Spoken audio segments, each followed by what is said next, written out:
दोस्तों, रविवार व्रत विधि इस प्रकार है। रविवार के दिन सूर्योदय से पहले उठकर स्नान करें। आंगन को गोबर से लीपकर साफ करें। सूर्य भगवान की पूजा करें। रविवार व्रत कथा सुनें। सूर्य भगवान का भोग लगाएं। दिन में एक बार भोजन करें। रविवार व्रत से जुड़ी कुछ और बातें न। रविवार का व्रत मार्गशीर्ष अघन से शुरू होकर वैशाख महीने में खत्म होता है। रविवार को सूर्य देव को अर्घ्य देते समय जल में रोली, लाल फूल, अक्षत, शक्कर, चंदन मिलाना चाहिए। रविवार के व्रत में गुड़ के साथ गेहूं की रोटी या दलिया खाना चाहिए। इस व्रत में नमक का सेवन नहीं करना चाहिए। रविवार के दिन नीले और काले रंग के कपड़े नहीं पहनने चाहिए। इस दिन मांस मदिरा का सेवन नहीं करना चाहिए। रविवार के दिन तांबा नहीं बेचना चाहिए। पश्चिम दिशा की तरफ यात्रा करने से बचना चाहिए। रविवार व्रत कथा इस प्रकार है। प्राचीन काल में एक बुढ़िया रहती थी। वह नियमित रूप से रविवार का व्रत करती। रविवार के दिन सूर्योदय से पहले उठकर बुढ़िया स्नानादि से निवृत्त होकर आंगन को गोबर से लीपकर स्वच्छ करती। उसके बाद सूर्य भगवान की पूजा करते हुए रविवार व्रत कथा सुनकर सूर्य भगवान का भोग लगाकर दिन में एक समय भोजन करती।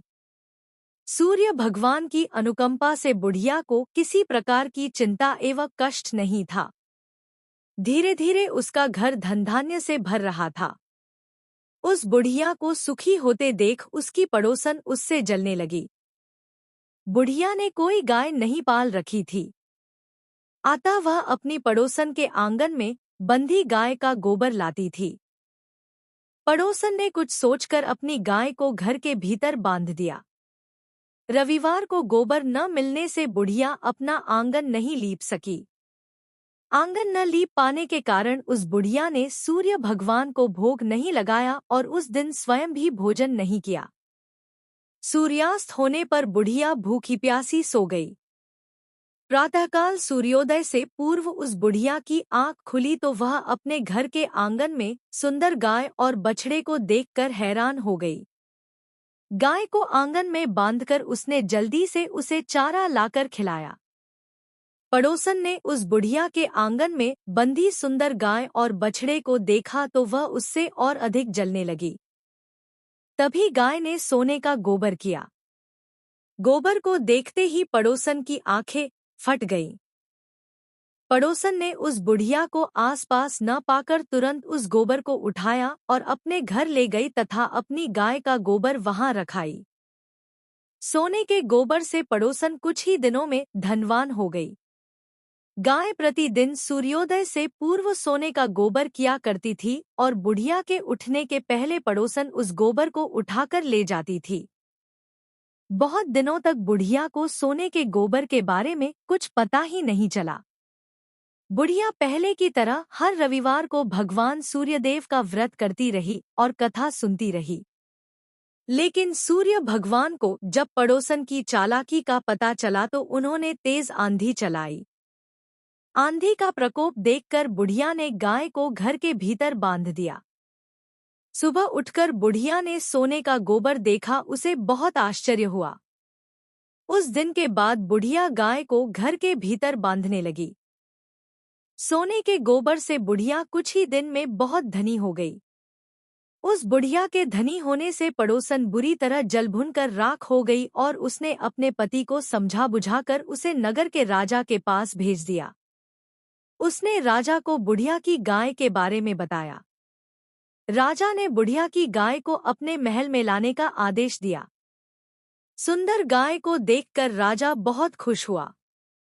सुबह जब राजा ने सोने का गोबर देखा तो उसके आश्चर्य का ठिकाना न रहा। गाय के चले जाने से बुढ़िया बहुत दुखी हुई।